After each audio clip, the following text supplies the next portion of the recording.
Welcome to the Your Child is Your Guide podcast, where we come together and level up in our ability to shift from feeling victims of parenthood to empowered creators experiencing more connection and peace in parenthood. All things empowered parenting and peaceful parenting in bite-sized chunks so it is easy to digest for even the busiest parent. The intention behind this podcast is to provide support that leads to reduced overwhelm, spanking, screaming, chronic negative self-talk, mom guilt, shame, and feeling victim to parenthood and our children's behavior. The intention of this podcast and its episodes is to deconstruct many of the generational thought patterns and cycles in a simple way that leads to us all leaving each episode feeling more free, empowered, and able to handle whatever life throws our way moving forward. I am your host, Michelle Bowen, author of Your Child is Your Guide and Super Practical, Peaceful, and Empowered Parenting. I am a mother to a 9-year-old little lady, and I am also a parent empowerment coach.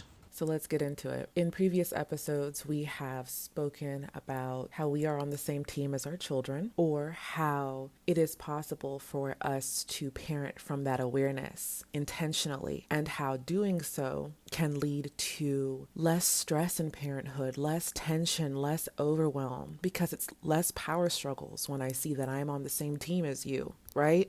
And that we have one goal, and that's to experience as much peace as we can in this life together, to experience as much peace as we can in our home, to create a bubble of sorts, a safe bubble in our home within ourselves, but we can co-create a safe bubble of peace in our home where it's a safe space for us to be ourselves authentically, to express ourselves unapologetically without fear of condemnation or judgment. We are on the same team as our children, creating a safe space where we are free to process our emotions without judgment, to feel, to process without judgment or condemnation, where we can peacefully communicate all that we are experiencing in this world, and where we can focus on being solution-oriented instead of judged or perceiving problems. We can co-create together to create solutions together with whatever they're experiencing in pre-K, kindergarten, middle school, high school, college, after college.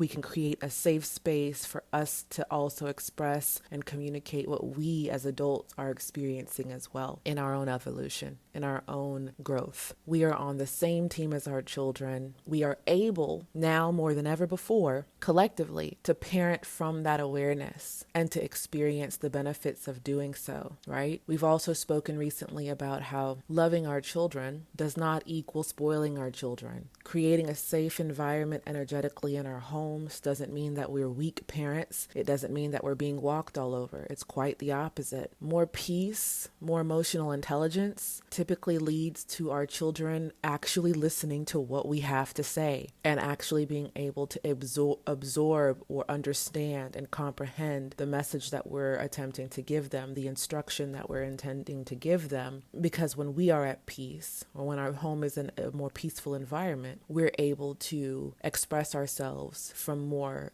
peace and clarity, and from more of the intelligence that's within all of us. Therefore, the message is more easily received by our children. Even infants and toddlers, they might not be able to speak the language or understand the language, but they feel your energy more than they hear you anyways at any age. So it's recognizing that you are your most powerful version of yourself as a parent when you are at peace. Oftentimes, we've been programmed and conditioned to try to get control of our children through force and fear. And actually, your child is more likely to listen to you, follow your instruction, follow your guidance, respect your expression when you're expressing yourself, acting from, thinking from, speaking from peace. They don't have to have their guard up as much. They don't have to be prepared for potentially having negative or lower vibe energy thrown their way. So they're able to actually be still more and listen to what's being said to them more often than not. This doesn't mean that we as parents don't have to repeat ourselves, but that's also another program and condition most of us have grown up with, which is that a parent repeating themselves is a problem. But if you really take a moment and look at that, how can that be? Look at how we have all learned how to read and to write, and how we all have learned languages, whether it's your main language or whether you learned multiple languages. Look at how the process was of learning math, reading, writing, language. Pure repetition. So repetition is not a problem. Actually, whatever you repeat, you can be sure that your child is learning. So every time you repeat yourself, you're actually furthering their growth or their understanding of that particular concept, rather. It's not a problem, but a lot of us may have been programmed and conditioned to believe that a parent having to repeat themselves is a problem, and it either means that the child doesn't listen and is bad, or that the parent is not doing a good job of instilling fear or force to get the child to listen, when really repetition is a good thing and it's part of growth. Imagine if your children's school teachers believed that repetition was a problem when that is how children learn in school. They have to repeat practices, they have to repeat math practices and doing math problems in order to learn. They have to repeat looking over flashcards of certain spelling words to learn. They have to repeat being told how to put punctuation in its appropriate place to learn. Repetition is not a problem. So loving our children does not equal spoiling our children. Being peaceful and willing to communicate peacefully and being willing to repeat ourselves when necessary peacefully, it doesn't mean that we're being walked all over or that our children are not respecting us. Loving our children does not equal spoiling them. You are actually more likely to have a more deep connection with them, and you are actually more likely to be respected by your child when you are operating from a higher level of emotional intelligence rather than reacting and acting from the level of emotional intelligence that they themselves have at their age. They are learning how to self-regulate and how to choose consciously and intentionally the type of energy they want to co-create their own lives with by watching you practice and master that ability yourself. Loving our children does not equal spoiling our children, okay? And it is possible for us, if we choose to parent from that awareness. And we've also spoken recently about how setting the intention to parent our children peacefully can be very humbling, because it forces us to be aware of all of the thoughts and beliefs and programming that we have picked up in this lifetime that prevent us from doing so. So if you set the intention right now to parent more peacefully today, to express yourself more from peace today, to speak from like a more peaceful tone today, and to be more compassionate towards yourself and your child today, that's a very humbling intention, because you're also opening yourself up to being more aware of all of the thoughts and beliefs and programming and conditioning to come up to the surface that is not a match to that intention, so that you can be aware of it and in real time choose peace and choose to speak, act, and think from your intention, versus the stuff that comes up to the surface that's kind of like, oh, hey, I heard you set that intention that you want to parent peacefully today. You sure? Because I'm an option. You can still scream, you can still spank, you can still flip out. I'm an option. These thoughts and these programs and these patterns and habits we've been programmed with will come to the surface the more that you double down on your intention to parent the way that feels more true for you, because you are free, you are sovereign. So you always have a choice moment to moment. Do you really want to parent from the intention you say you do, or do you want to parent from your programming? We always have that option. So when you set that intention to parent peacefully, we always will be met with all of its opposite, not as like a punishment.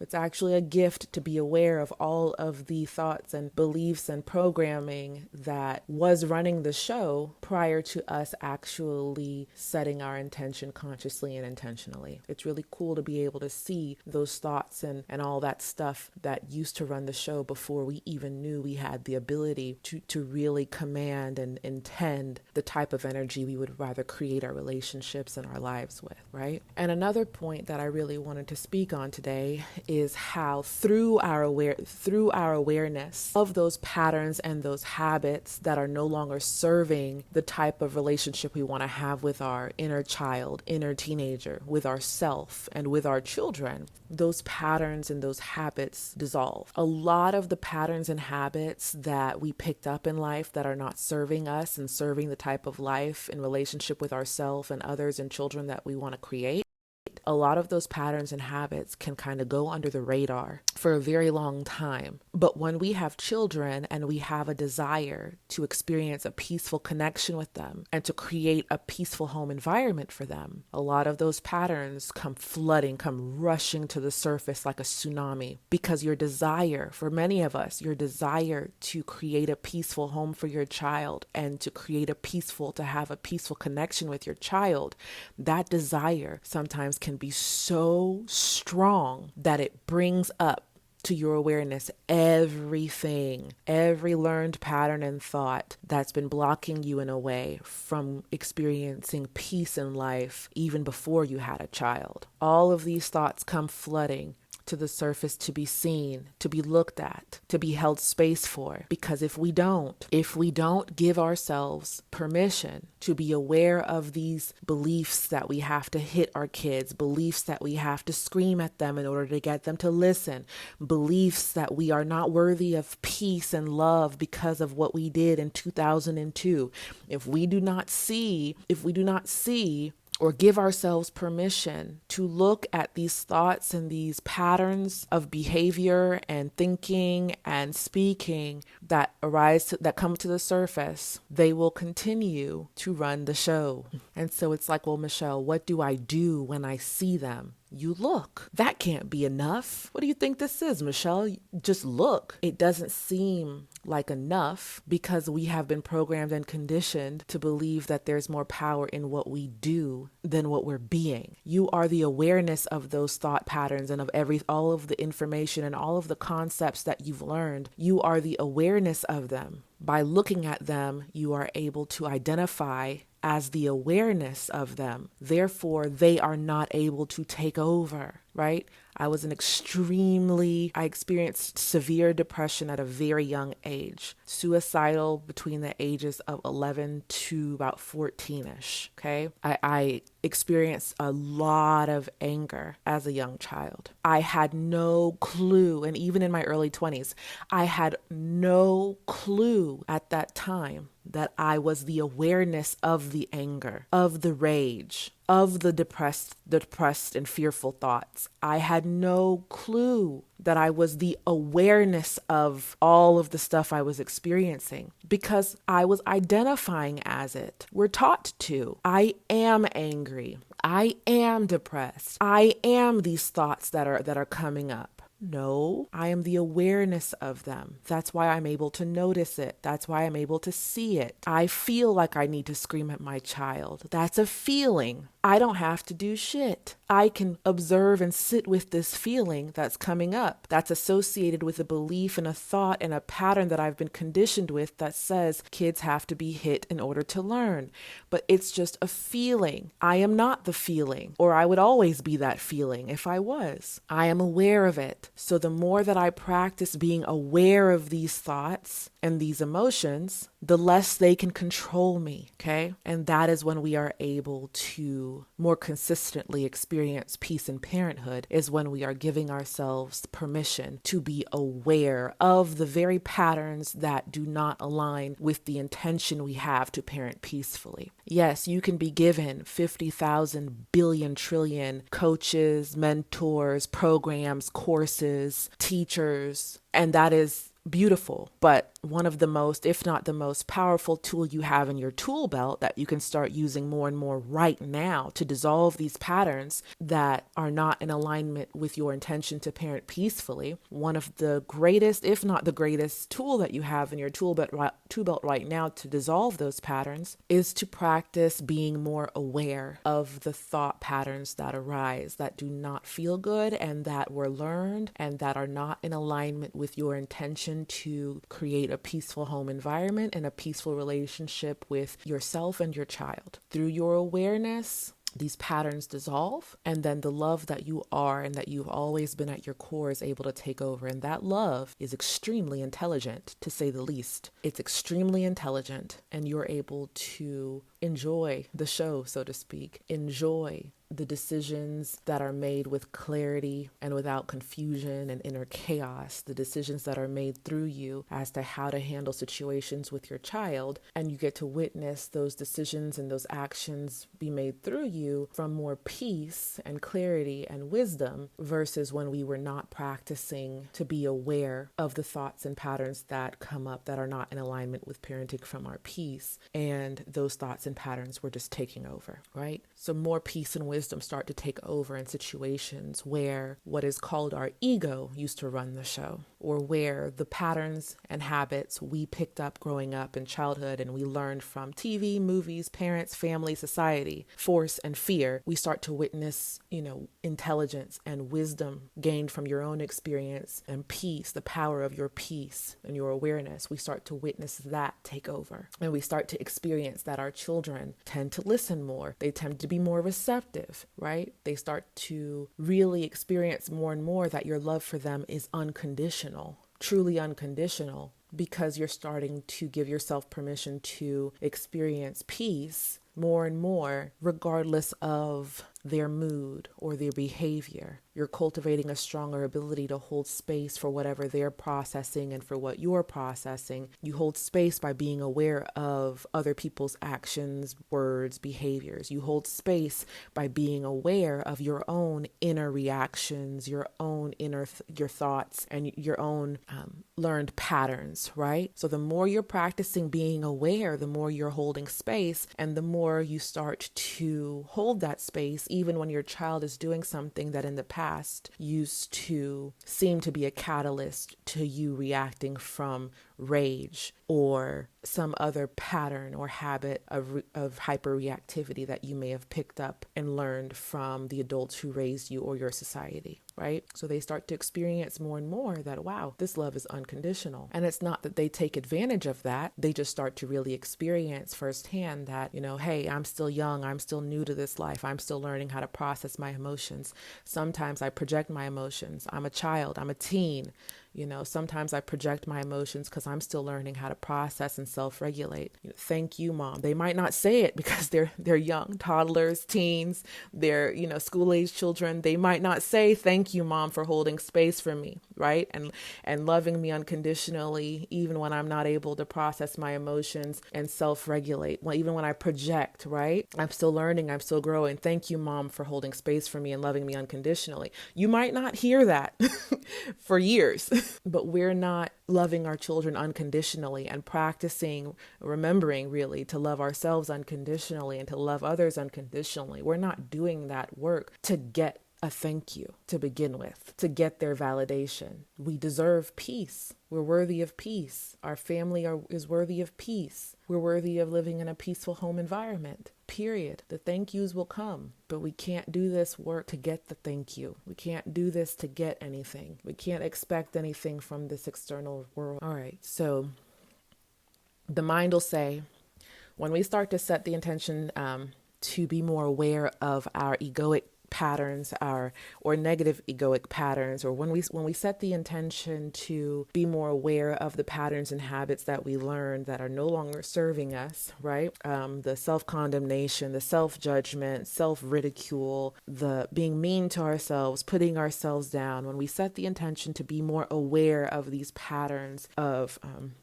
shaming ourselves, blaming ourselves, which all lead to us projecting these exact same patterns onto our children and other people. When we set the intention to be more aware of these patterns so that they can dissolve in our awareness and no longer run the show, run our lives, run the actions and words that come through us, when we set that intention, the mind might say, oh, it's a waste of time, or your awareness really isn't doing anything. Being aware of these patterns isn't really doing anything. Right? It is. It's doing everything, because those patterns cannot take over to the degree that you are aware of them. If anger arises within me right now, my unawareness of it and my lack of calling it out and saying, hey, anger, I see you, you're here. Me not doing that is going to lead to that anger just taking over this body and this body doing what anger does. And then that's when we look back and we're like, oh my gosh, did I really do that? Yep, anger did that through you. But if anger arises right now, because maybe my mind wanders off to something, I don't know, and like, let's say anger arises right now, and I within myself say, oh, I see you. Hey, hi, anger. Even just that alone, saying that within myself, that is holding space, that is sitting with it, that is looking at it, that is powerfully being the intention to not let these emotions dictate what you say and what you do. Choosing a higher frequency or a higher vibration, choosing the energy you want to be instead of letting it be chosen for you, simply by being aware of it. And it takes practice. Don't let this person talking to you right now and the way it comes through me seem like I've always operated like this. I have not. You have never heard me or seen me angry. It is an extremely ugly sight. And it is how I spent a majority of my childhood, when I wasn't high. So in my teenage years, my early 20s. So this isn't coming from somebody who's always been able to operate like this. This is coming from somebody who woke up to starting to practice this around 2012 and has been practicing ever since. And the practice increased drastically when my child was about 2.5 years old, because it was around that time that I realized that I had to increase the practice. I had to really double down.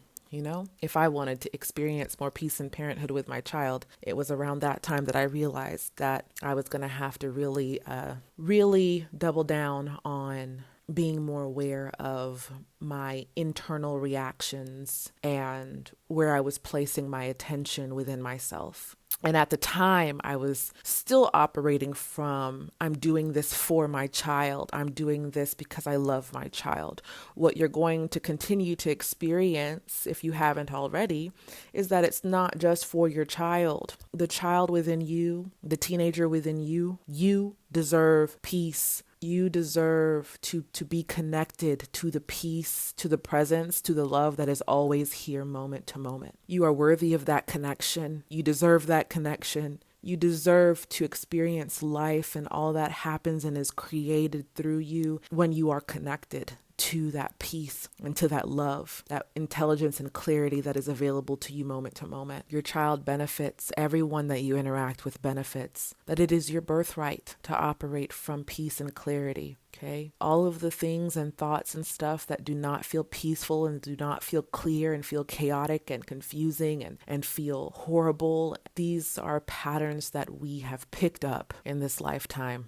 These are patterns we've picked up. Okay. It's not who and what we are. So I invite us to forgive ourselves over and over and over and over and over again till our last breath. Give yourself permission to show yourself grace and mercy. Do not blame yourself for patterns and behaviors and habits that you've been programmed and conditioned with. Give yourself permission to practice the simple and practical intentional action step of being more aware. Just being more aware. If you're listening to this, you might have a whole list of game plans and action steps to help you parent from peace and consciously, etc. But just know, if you ever get overwhelmed, you can really simplify by doing away with everything for a bit if you feel inspired to, and just practice being more aware of the thoughts and internal patterns, internal reactions that pop up, and just practice being aware and saying hello to them. Hey rage, hey self-condemnation, hey envy, hey jealousy, and just notice how a simple hello to these things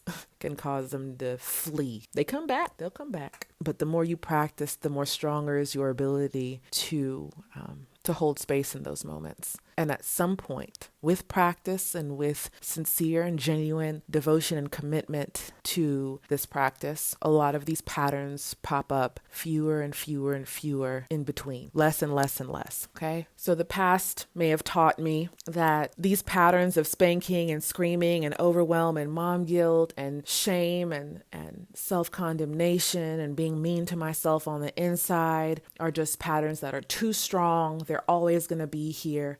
I'm always going to be victim to them. The past may have taught us that, the pattern of screaming and spanking to get what I want from my children is too strong. It's always going to be here. There's nothing I can do about it, right? That's what the past may have taught us. That's what seeing many adults in our lives never evolving or even practicing to go evolve beyond those patterns may have taught us. It may have made us believe that it's not going to be possible for us to expand beyond these patterns because we've seen so many in society go into their 60s, 70s, 80s, and 90s still not expand beyond these patterns.